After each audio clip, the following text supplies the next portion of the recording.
Okay. This works? Okay. So my name is Ismo Hippi, and this is my friend Jussi Rasinmäki.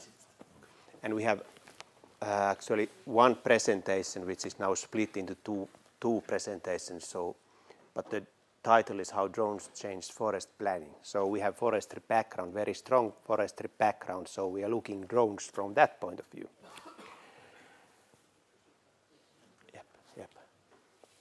Well, contents of my part, so shortly our company, and then the answer to that question, how drones are changing, I try to give it very shortly, and then technology issues, and then some results of the inventory itself. So we are established in 2009, actually spin-off from Stora Enso company, so not so much common at the moment anymore. We are located in Vantaa, Finland, and our main businesses are forestry, agriculture-related solutions, and then some aerial imaging systems for manned aircrafts.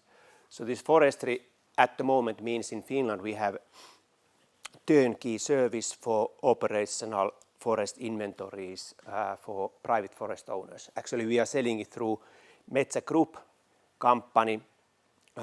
So we are not selling directly by ourselves, but they are selling forestry plans.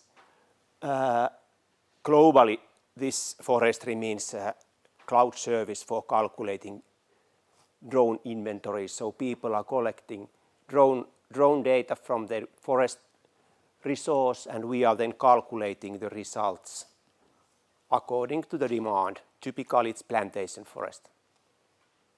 Let's go. So how we think drones are changing forest planning? So of course, one aim is to decrease the amount of field measurements. Of course, this field measurement itself is not a problem. It's a problem when you put people into the field and pay the salary. So of course, the aim is to decrease the costs actually. So field work itself is very nice. It's nice to be outside. And then, of course, the second change, what we feel is important is that we have more detailed data. It means more detailed planning and better planning. It means better results. Some might say that you save again money or earn more money. And then finally, because we are locating each tree, this morning we already heard that well, it would be nice to locate each tree. Well, that is already done, so it is possible, and we are making it. And because we are locating each tree, it's very you are able to make virtual or augmented reality better. So this is something for the future, but tree location is not more a problem. And then when drones should be used, because this lower part picture gives you one answer. So if we are talking about areas of thousands of hectares, so don't go with drone. There are other solutions. You can use satellites. You can use Cessna aircrafts.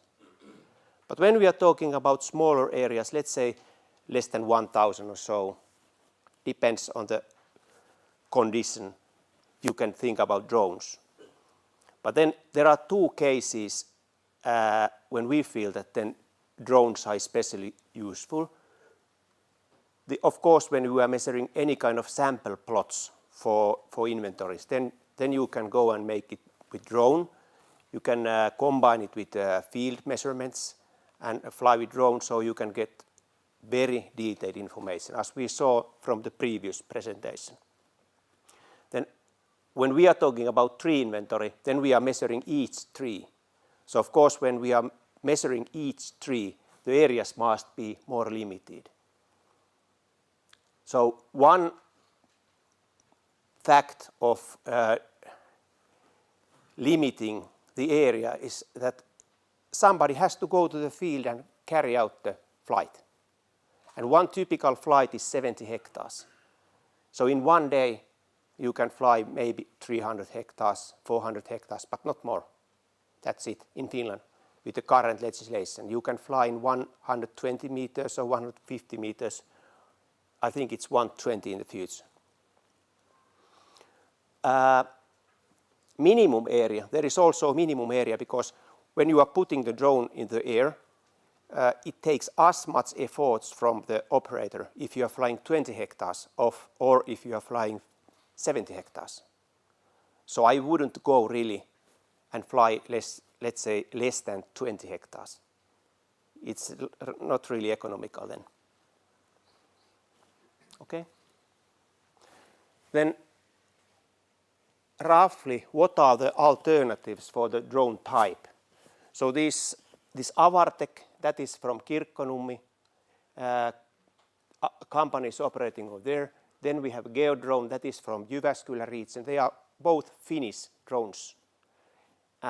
We are using this Geodrone technology. But if you are putting LiDAR and several cameras, then you must have heavier equipment, like this Avartek. Then when we are getting data from other countries, typically they are using this kind of DJI Phantoms. It's an excellent drone. Very simple sensor, only visible channels, but if you don't need to make species interpretation for the forest, then it's an excellent tool and cheap. The UAV is actually only a platform, so that is not the interesting part. The interesting part is the sensor we are using, and there are several alternatives. This last one is the LiDAR. It's an expensive, this is, I think, is Regal model.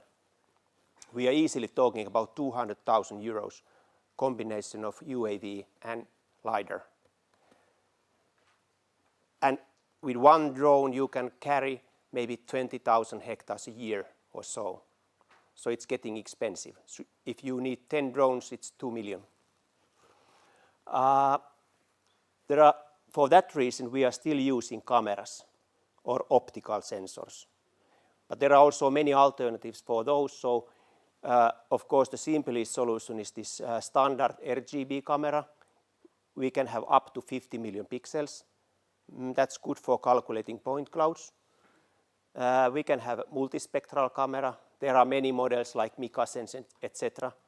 It has typically 4 or 5 bands. It's good for, let's say, species delineation in Finnish conditions, when we have only few species. But the problem is that it has very low geometric resolution, so it's not really possible to make good quality point clouds. Then we have hyperspectral cameras. Rikola, for example, that is from Oulu. Spekim, that is also from Oulu. You can have up to or more than 100 spectral bands, and that is good for species delineation. Also for more species than we have in Finland. But then we have difficulties again with the low geometric resolution. So for that reason, typically we need to have more than one sensor in our drone. At the moment, there is not really good solution with one sensor only. Okay, it was already partly answered the question of camera or LiDAR. So we feel that both are possible for forest inventory. So this graph is showing how the data differs. So if you have LiDAR, then you see the ground. If you have cameras only, then you see the canopy only. So if you need to have the ground information, if you don't have it from other sources, then LiDAR is the only possibility. In Finland, luckily, we have also excellent ground information, and for that reason, cameras are fine here. Okay. When we are talking about tree inventory, we are measuring the location of each tree. We measure height of each tree, species, and canopy diameter. From the camera data, we cannot really estimate anything about the stem directly.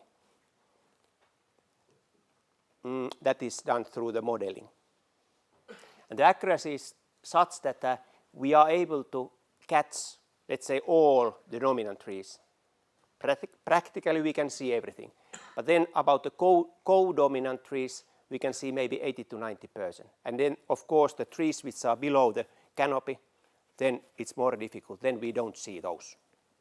Again, question of modeling. You can ask about that from Jussi. Species delineation is about 90%. So this is actually by Finnish Geospatial Research Institute. EIA is here. This is EIA's work. So about 90% accuracy. That is possible also with good quality multispectral camera. Height estimation we can do within 1 meter. I think this is quite good because everybody who has done height measurements in the field, so if you are using traditional methods, it's not too easy to make it more accurately.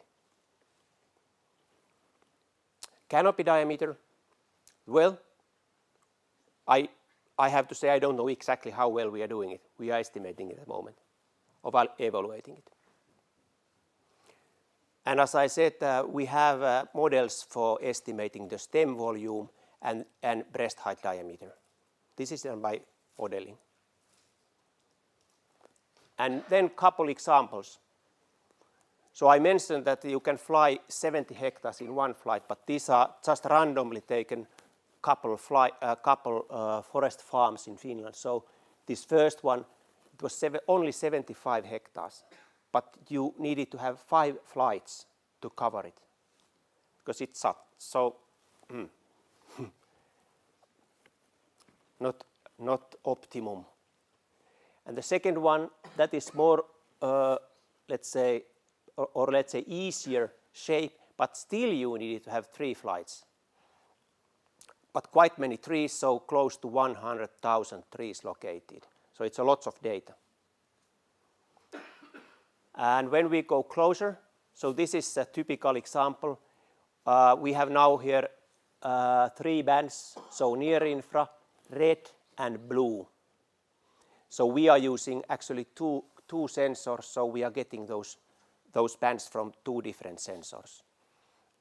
Ground pixel size is 3 centimeters, so you can quite easily see spruce, pine, birch. Birch is the red one, or aspen, and pine is the grayish one, and spruce you can delineate well. It looks different. Yep. Species delineation automatically, so it's about 90% correct. You can find some erroneous trees, but they are not so many. This is height automatically, so you can have many decimals, but within 1 meter is the accuracy. And canopy diameter. So, and with this information, Simosol is then calculating and creating the forest plans. And floor is yours now. Okay, thank you.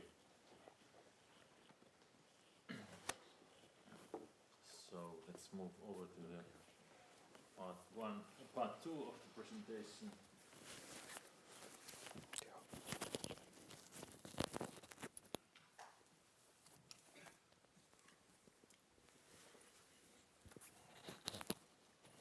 So my name is Jussi, I come from Simosol, and what we do is software for this type of applications, decision support software for forestry and optimizing the forest supply chain.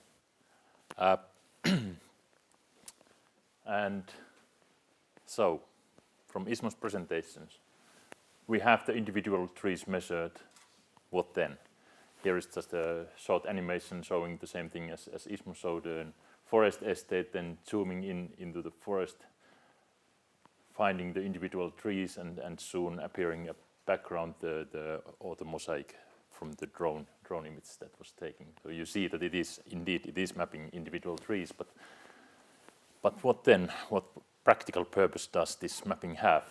Well, our kind of decision problem is to decide on the forest estate. The forest owner wants to know what to do with the forest, how to utilize it, or not utilize it, making decisions. That means forest management plans. But forest management plans do not deal with individual trees. We have a forest estate of something like 50 hectares there. As we heard, tens of thousands of mapped trees. We can see different trees in different colors. It makes a nice pattern, but this is how do you make any decisions based on such data? Well, to me, forest management plan created out of the individual trees, it means creating areas inside the forest holding, creating kind of uniform areas into which you decide to do one specific operation or a chain of operations. I will thin this particular stand in 2 years' time. Oops. I will do a regeneration for this particular piece of forest in 5 years' time, etc., etc. So how? Now I'll tell you a little bit how do you get from individual trees into these management units of forest. But before that, there is a bit of a side note about the accuracy of data used in forest management planning. Here we see a case in this demonstration estate where there is we have combined to the individual trees coming from the drones the delineations of stands that were done in a kind of a normal forest management plan for this same estate. And we can see there that there is a heavy tree cover on the forest road here. So there are some locational inaccuracies in the existing datasets that are very clearly demonstrated when you are mapping really on a centimeter or millimeter level, and you can start seeing that, okay, things are not quite what other datasets claim them to be. But that is more of a side note for the topic of today. So how do we do management plans from individual trees? Well, first we fill in the missing trees, because this mapping, as Ismo explained, it doesn't actually map all of the trees. It does map all the trees that have the most significance, the biggest trees in the forest. But to have a complete description of the forest, we need to kind of simulate part of the trees that are not detected by the mapping. This is especially true if we want to use the same dataset for the virtual forest applications, because whereas you are looking down into the forest from the drone, in the virtual forest you are looking most likely, you can look from the up to down, but most likely you are looking into the forest while walking in the forest. So if the small trees are missing, it will look a little bit funny. But once we have the missing trees filled into the dataset, what we do is that we aggregate these trees into small homogeneous groups, what we could call, for example, tree stands. What they mean is that within a tree stand that you can see there on the right, the areas for tree stands, you have similar trees. Size is roughly the same, species composition or a single species is roughly the same.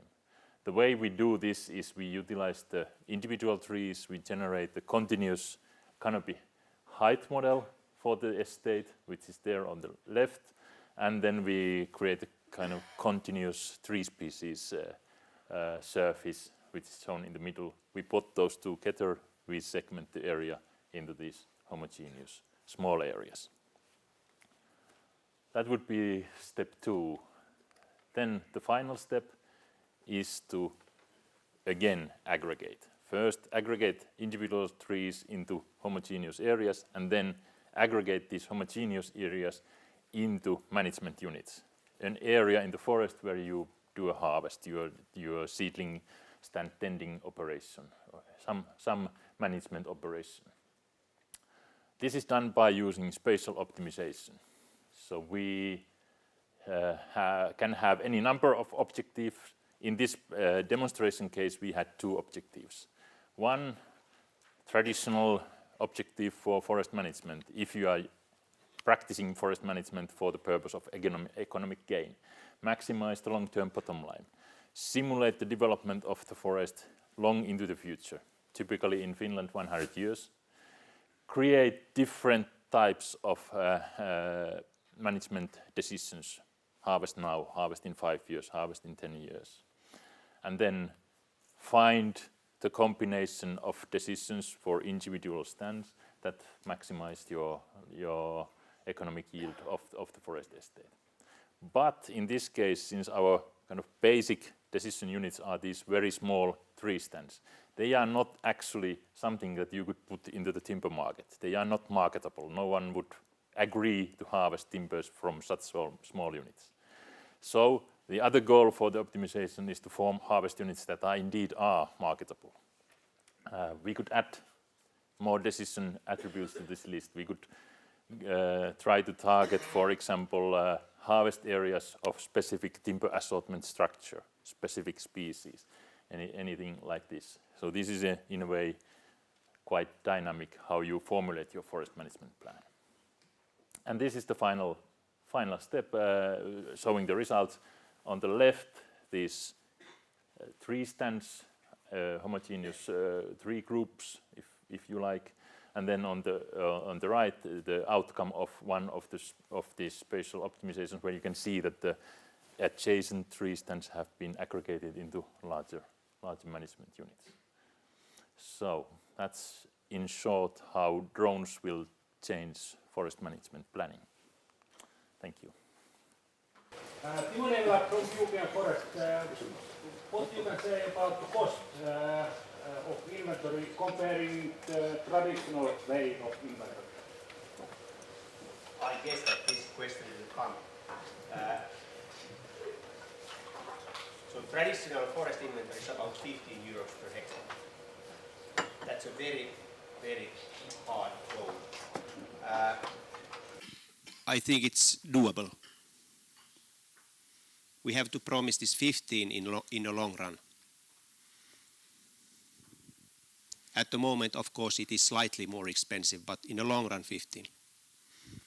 So do you think it's going to be in the future so that the cost efficiency comes actually from satellite-based imaginary, or do you think it's going to go that way, that the unmanned vehicles will become cost effective?